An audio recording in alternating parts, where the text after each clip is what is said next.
अस्सलामुअलैकुम वरहमतुल्लाहि वबरकातुहू। मेरे इस्लामी भाइयों और बहनों और अमन पसंद इंसानों, यो पैगाम खास करके इंडिया के मुसलमानों के लिए है और इंडिया की गवर्नमेंट के लिए है और जो सही हिंदुस्तानी है, अमन पसंद हिंदुस्तानी, उनके लिए है। ये रिपोर्ट है भैया कोरोना वायरस की। इस पे नज़र दौड़ा लो। 1,38,536 केस हो गए इंडिया में। 4,024 आदमी मर चुके हैं अभी तक।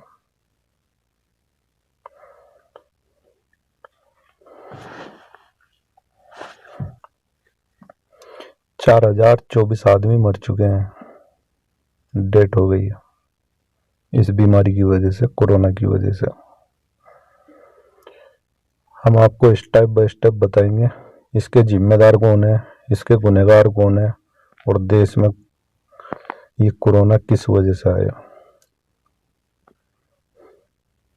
पूरी वीडियो देखो और समझने की कोशिश करो तुमको क्या पैगाम दिया जा रहा है। तबलीगी जमात पे जो उंगलियां उठाई गई, मुसलमानों को जो बदनाम करने की कोशिश की गई और मुसलमानों को जगह जगह टारगेट किया गया, आरएसएस के कुत्तों ने, हराम के जने हुए इंसानों ने मुसलमानों को टारगेट किया है। जो इन सालों की जड़ में गद्दारी घुसी हुई है। जब हम हमारे देश को, हमारी गवर्नमेंट को इस कोरोना के ऊपर एक्शन लेना चाहिए था, उस time NRC, CIA, NRP, Babri मस्जिद, इन पे अपनी मैया चुदवा रहे थे ये सब के सब। ठीक है, इसकी जिम्मेदार सबसे ज्यादा गवर्नमेंट है और आरएसएस वाले हैं। गवर्नमेंट ने कभी कोई कड़ा कदम नहीं उठाया। गरीबों के नाम पे, मजदूरों के नाम पे लाखों करोड़ रुपया चंदा इकट्ठा किया गया, किसी मजदूर के खाते में अभी तक 1 रुपया नहीं गया। और आरएसएस वालों ने मुसलमानों को जो नुकसान पहुंचाया दिल्ली में, ये दूसरे इलाकों में, आज देश को बचाने के लिए सबसे आगे, सबसे पहले मुसलमान खड़ा है। हम मुसलमानों को देख रहे हैं, गरीबों को खाना खिला रहे हैं, गरीबों को पैसा दे रहे हैं, गरीबों को हेल्प कर रहे हैं, मजदूरों की मदद कर रहे हैं। लेकिन कोई भी हम एक वीडियो भी हिंदुओं की तरफ से ऐसी वीडियो नहीं देख रहे हैं। कुछ हिंदू होंगे गिने चुने, लेकिन इनके जो बड़े लीडर हैं, मोदी, योगी और मोहन भागवत और बाबा रामदेव, ये कहाँ है? इनका तो कहीं से कहीं तक नाम भी नहीं आ रहा इन चीजों में। जिनमें जिम्मेदारी निभानी चाहिए थी वे लोग इस पे नहीं नजर आ रहे हैं। ये कान खोल के, आंखें खोल के देख लो ये रिपोर्ट। अगर समझ में आ जाए तो तुम्हारी अच्छा ही है, अगर समझ में आ जाए।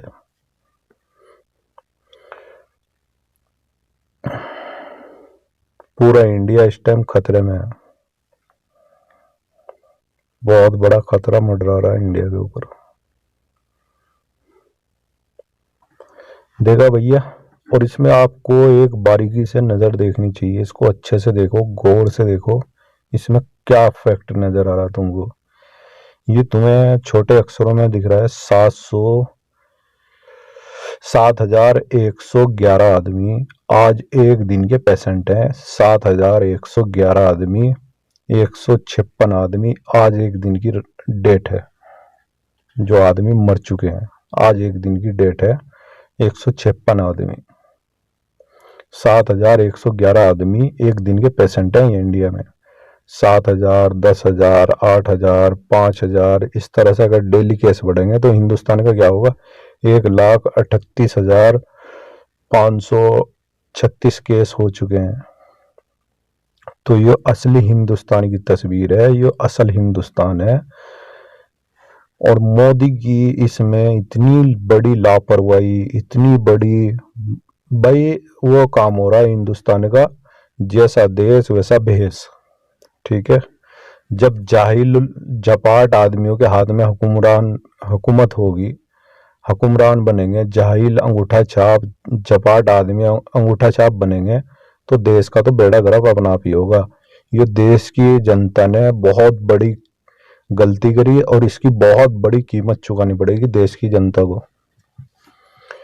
और सभी पार्टियों से, चाहे वो कांग्रेस हो, चाहे समाजवादी पार्टी हो, चाहे वो कोई सी भी पार्टी हो, सभी पार्टियों से मेरा ये कहना है, सब एक होके और मोदी को धक्के मार के, लात मार के, दिल्ली से लात मार के निकालना चाहिए मोदी सरकार को। और सारी पार्टियां मिलके एक प्रधानमंत्री चुन लो जो पढ़ा लिखा हो, जिसका परिवार हो, जिसके बीवी बच्चे हो। एक ऐसा प्रधानमंत्री चुन लो जो एक पढ़ा लिखा, समझदार, अच्छा इंसान हो, नेक इंसान हो।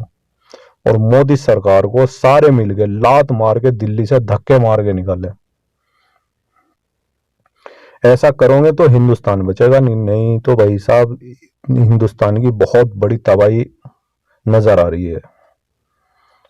जैसा हम सोच रहे हैं ऐसा ही होने वाला है इसमें।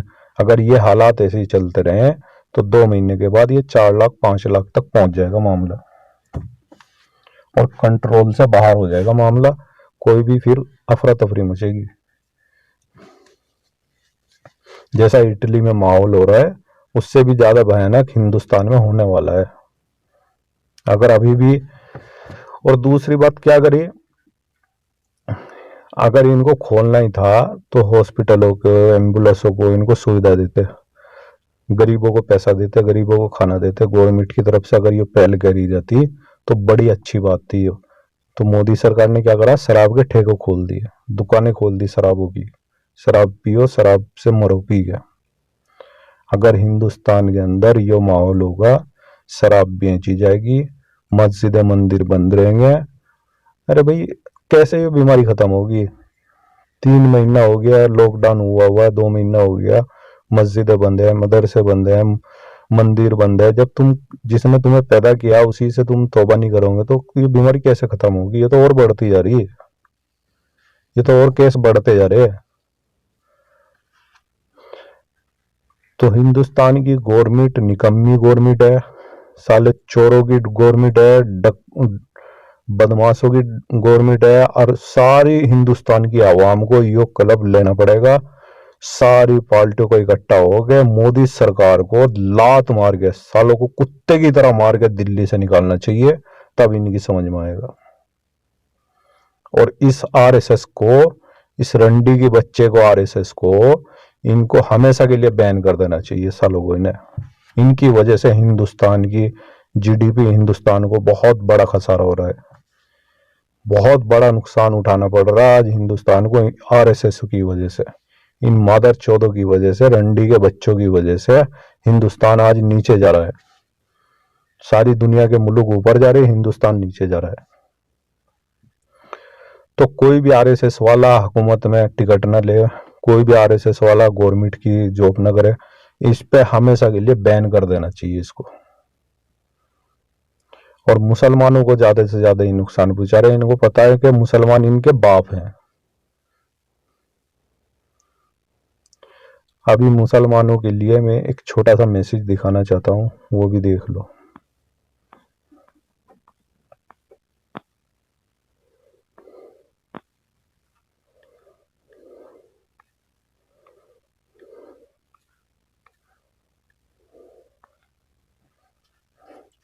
इसमें तुमको सारे स्टेट नजर आ रहे, सारी जगह नजर आ रही है। स्टेट जितने भी इंडिया के स्टेट हैं, सब स्टेटों में कितने कितने केस हो रहे हैं, सब इसमें नजर आ रहे हैं। आपको चेक कर लो, देख लो खूब अच्छी तरह से। इसके गुनहगार सिर्फ मोदी सरकार है और आरएसएस है। ये हराम के जने हुए इंसान, ये खुद अपने परिवार की रक्षा नहीं कर सकते, दूसरों के परिवारों का क्या सोचेंगे। ये जिनका घर खुद सही नहीं होगा वो देश को क्या सही चला लेंगे। जो आदमी अपना घर नहीं संभाल सकता वो देश को क्या संभालेगा। सही बात तो ये है। ये देख लो भाई, तुम्हारे सामने है रिपोर्ट। और अब मैं तुम्हें दूसरी वीडियो दिखाता हूँ, दूसरी चीज दिखाता हूँ, वो भी देख लो। वो खास करके मुसलमानों के लिए पैगाम है।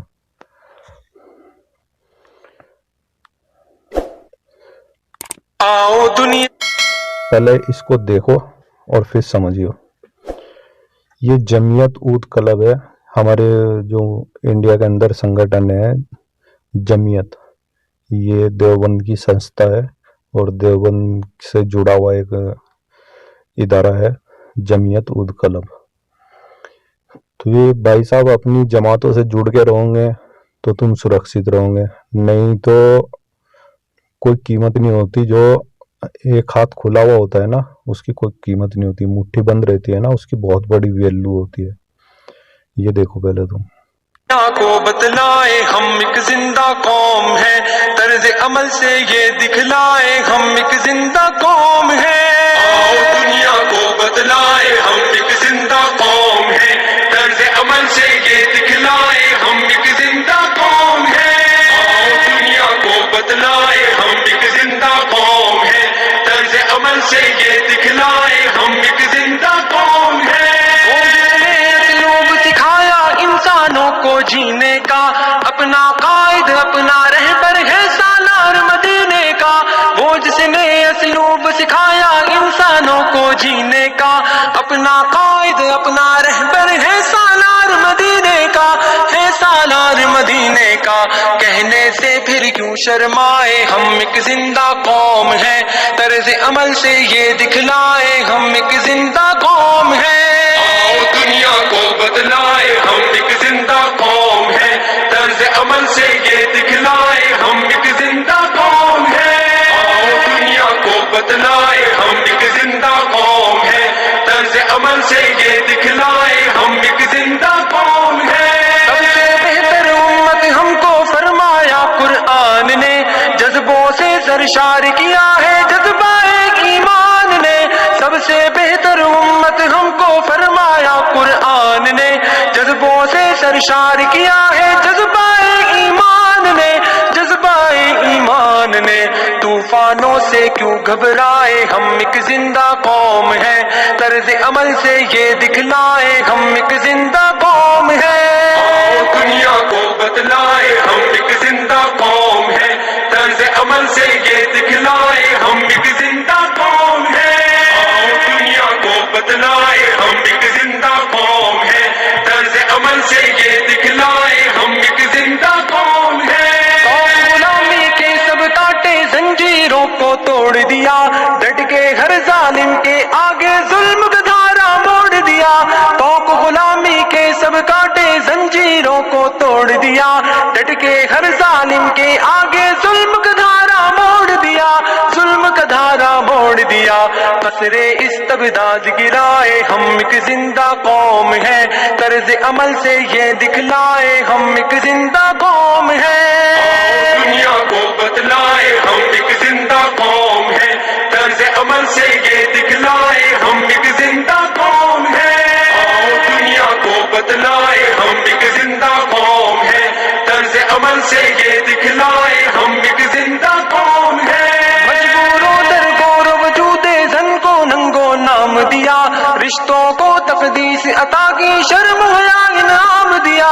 मजबूरों दर गौर वजूदे जन को नंगो नाम दिया, रिश्तों को तकदीस अता की शर्म हया इनाम दिया, शर्म हया इनाम दिया। अपनी गैरत बहने माए हम एक जिंदा कौम है, तर्ज अमल से ये दिखलाए हम एक जिंदा कौम है। दुनिया को बदलाए हम एक जिंदा कौम है, तर्ज अमल से ये दिखलाए हम एक जिंदा कौम है। आओ दुनिया को बदलाए हम एक जिंदा कौम है, तर्ज अमल से ये दिखलाए हम एक जिंदा कौम है। जंगल की तहजीब तमद्दुन को हमने तब्दील किया, डर से मोहब्बत से दुनिया को जन्नत की तमसील किया। जंगल की तहजीब तमद्दुन को हमने तब्दील किया, डर से मोहब्बत से दुनिया को जन्नत की तमसील किया, जन्नत की तमसील किया। हमने दी पुरअमन फजाए हम एक जिंदा कौम है, तर्ज अमल से ये दिखलाए हम एक जिंदा कौम है। दुनिया को बदलाए हम। तो देखा भाइयों, आपने आपको दिखाने का मकसद क्या था? मकसद ये था जमीयत उद क्लब एक मुस्लिम संगठन यूथ क्लब है, और जमीयत उल कलम देवबंद की एक संस्था है। और देवबंद वो मदरसा है, देवबंद वो संस्था है जिसने आज़ादी में सबसे ज़्यादा खून बहाया अंग्रेज़ों से आज़ादी लेने के लिए। आज हिंदुस्तान अगर आज़ाद है तो वो देवबंद की वजह से है। लाखों करोड़ों उलमाओं ने, मुजाहिदीन ने हिंदुस्तान को आज़ाद कराया। सबसे ज़्यादा मुसलमान का खून बहाया आज़ादी के अंदर। मुसलमानों अपनी पहचान, अपना आप को पहचानो, हम हैं कौन। पहले तो यो देश, इस देश पे हमारा कितना हक है, हमारा सबसे ज्यादा हक है, और इसके असली हकदार हम ही लोग हैं। ये बहुत ही अच्छी तरह से तुम लोगों को समझनी पड़ेगी बात। देश का राष्ट्रीय गान हम लोगों ने बनाया, देश का झंडा हम लोगों ने बनाया, देश को आजादी हम लोगों ने दी, देश को एटम बम हम लोगों ने दिया। देश का आज सबसे ज्यादा, पूरे हिंदुस्तान का अगर बजट जोड़ा जाए, आधा बजट खाली मुसलमानों का है और आधा बजट पूरे हिंदुस्तान का है। तो किस चीज में पीछे हम लोग, कहाँ हैं हम? हमें इन कुत्तों से, आरएसएस वालों से, बीजेपी वालों से, इन हरामखोरों से डरने की जरूरत नहीं है। इन्हें डरा के रखने की जरूरत है। ये मुल्क हमारा है, हमारे बुजुर्गों ने कुर्बानियां दी जब ये देश आजाद हुआ, ये आजादी हमें मिली। ये आजादी छीनने की कोशिश करेंगे ना आरएसएस वाले। तुम लोग है ना, सिर्फ एक एक मुसलमान को 50-50 आदमी मारते हो ना, किसी दिन हमारे सवाल के सामना हो गया ना, उस दिन तुम्हारी जिंदगी का आखिरी दिन होगा। चाहे तुम कितने भी बड़े नेता हो, चाहे तुम कितने भी बड़े कुछ भी हो, हम कुछ नहीं समझेंगे तुम लोगों को, क्योंकि तुम लोग कल भी अंग्रेजों के चमचे थे, आज भी अंग्रेजों के नक्शे कदम पे चल रहे हो। उन्हीं के कानून को मानते हो, उन्हीं के कानून पे अमल करते हो। बाबा साहब अम्बेडकर के संविधान के मुताबिक देश चलेगा, नहीं तो देश नहीं चलेगा। मोदी भी सुन ले कान खोल के, और आरएसएस के कुत्ते भी कान खोल के सुन ले। हम मुसलमान हैं, हमारा ईमान मुसलमान है। इस देश के लिए हमने खून बहाया, अपनी आजादी के लिए खून बहाया। तुम्हारी औकात ही क्या है? अंग्रेजों की गर्दनें काट दी, तुम्हारी गर्दनें काटने में ज्यादा वक्त नहीं लगने का। वो तो भाग गए अपनी जान बचा के अंग्रेज, लेकिन तुम्हें भागने का भी मौका नहीं मिलेगा। तो खूब अच्छी तरह से अपनी पहचान रखो मुसलमानों। ये देश हमारा है, हमारा है और सिर्फ हमारा है। इस देश पे हमारा हक है। हमारे देवबंद ने लाखों करोड़ों उलमाओं को, मुजाहिदीन को अंग्रेजों के खिलाफ उतारा। उन्होंने अपनी कुर्बानियां दी, आज उनकी बदौलत हमें देश आजादी मिली है। इस आरएसएस की वजह से, इन कुत्तों की वजह से पाकिस्तान अलग हुआ, इन कुत्तों की वजह से बांग्लादेश अलग हुआ, इन कुत्तों की वजह से नेपाल अलग हुआ, इन कुत्तों की वजह से अफगानिस्तान अलग हुआ, इन कुत्तों की वजह से कश्मीर में बुरा हाल है, इन कुत्तों की वजह से, इन हरामियों की जनों की वजह से, इनकी वजह से पूरे देश का माहौल खराब है। पूरी दुनिया में इनकी वजह से पूरा देश बदनाम है। आज पूरी दुनिया हिंदुस्तान को बदनाम नजर से देख रही है। आज पूरी दुनिया में हिंदुस्तान का सर झुकाया सिर्फ आरएसएस ने और मोदी सरकार ने और ऐसे कुत्तों ने जो हुकूमत में बैठे हुए। इनको लात मार के निकालने की जरूरत है। ये साले हिंदुस्तान के गद्दार हैं, चाहे इसमें मोदी सरकार हो, चाहे आरएसएस वाले हो, चाहे कोई भी हो। आज अगर हमारा हिंदुस्तान झुका हुआ है, आज अगर हमारा हिंदुस्तान को नुकसान हो रहा है, तो इन कुत्तों की वजह से हो रहा है। इनको ठिकाने लगाने का वक्त आ गया, अब इनको सबक सिखाने का वक्त आ गया। सभी मुसलमान भाई से मेरी अपील है, खुदाया सुधर जाओ, वरना तुम्हारा बहुत बुरा वक्त आने वाला है। ये देवबंदी, बरेलवी, अहले हदीस, अहले फलाना, अहले ढिमकाना, अहले खलाना, पता नहीं कौन कौन से फिरके बना रखे। कुरान हदीस के मुताबिक हो ही नहीं तुम लोग। कुरान में कोई फिरका नहीं है, कोई वो नहीं है। कुरान में एक ही फिरका है, एक ही नाम है, मुस्लिम, बस। दूसरा कोई फिरका नहीं है। दूसरा 4 नाम है बस कुरान शरीफ में। 3 नाम भी सुनने वे भी सुन लो, काफिर, मुशरिक, मुनाफिक। इन तीनों में से कौन से हो तुम, वो भी पहचान लो। और मुस्लिम सिर्फ एक ही है, वो चाहे अमेरिका में रहता हो, चाहे हिंदुस्तान में रहता हो, चाहे सऊदी में रहता हो, चाहे दुनिया के किसी भी कोने में रहता हो, वो सिर्फ मुसलमान है, सिर्फ मुसलमान है। या तो वो मुनाफिक है, या फिर वो काफिर है, या फिर मुशरिक है, या फिर मुस्लिम है। चौथा कोई फिरका नहीं, 5वां कोई फिरका नहीं है। अगर कोई पांचवा अपने आप को फिरका समझता है तो वो मुसलमान नहीं है, इस्लाम से खारिज है। अपना आप को बनाओ, अपना आप को संवारो, पहले अपने ईमान को सही करो। जब तक मुसलमानों के ईमान सही तो पूरी दुनिया पर राज करा मुसलमानों ने। आज मुसलमान सिर्फ अपनी जाति मफाद के लिए लड़ रहे हैं, अपने जाति मफाद के लिए, तो अल्लाह ताला ने काफिरों को भी तुम्हारे ऊपर हावी कर रखा है। एक मर रहा है, उसको मरते हुए 100 आदमी देख रहे हैं, उसको मरते हुए 1000 आदमी देख रहे हैं, बुजदिल हो गए हैं। तो अल्लाह ताला की लाठी में आवाज नहीं होती है, लेकिन एहसास होता है उसकी लाठी में। कोरोना आ गया और भी आफतें आने वाली है, उनका भी इंतजार करके रखियो। ये कोरोना ने पूरी दुनिया को सही कर दिया। ना कहीं जिना हो रही, ना कोई बलात्कार हो रहा, ना कहीं कुछ हो रहा, सब लोग अपने घरों में बैठे हुए हैं। इंसान नहीं जानवर बन चुके हैं। अल्लाह ताला ने सिर्फ एक ही लाठी घुमाई है, सारी दुनिया सुधर गई। तो मुसलमान बन के जिंदगी गुजारो, फिरकों के नाम पे जिंदगी गुजारना हराम है। जो मुसलमान अपने आप को फिरकों में बांट रहा, वो मुसलमान ही नहीं है, वो काफिर है, मुशरिक है, मुनाफिक है, मुस्लिम नहीं हो सकता। जो अपने आप को वाबी बोलता है, जो अपने आप को देवबंदी बोलता है, जो अपने आप को कुछ भी बोलता है, अगर वो मुसलमान है और मुसलमान होकर अपने आप को दूसरे मजहब, दूसरे फिरकों से जोड़ रहा है, तो बहुत बड़ा गुनहगार है, हमेशा हमेशा जहन्नम में जलने वाला इंसान है। तो सलाम है आप सभी इंसानों को। अल्लाह से दुआ करता हूँ तुम्हारे ईमानों को जगाए और तुम्हारे ईमानों को ताज़ा करे। अल्लाह ताला इस रमज़ान की बरकत से अल्लाह ताला तुम पे रहम फरमाए और तुम्हारे ईमानों को जिंदा करे। अस्सलाम वालेकुम रहमतुल्लाहि व बरकातुहू। अल्लाह ताला पूरी उम्मत मुस्लिमा को फिर से खड़ा कर दे, फिर से उनके ईमान सही कर दे। अल्लाह ताला उनके ईमानों को मजबूत पत्थर की तरह बना दे। अल्लाह ताला मुसलमानों पे अपना रहम फरमाए और पूरी उम्मत पे, पूरी दुनिया पे मुसलमानों को फिर गलबा दे। पूरी उम्मत को, पूरे मुसलमानों को पूरी दुनिया पे फतेह हासिल फरमाए। आमीन सुम्मा आमीन या रब्बल आलमीन। अल्लाहु अकबर।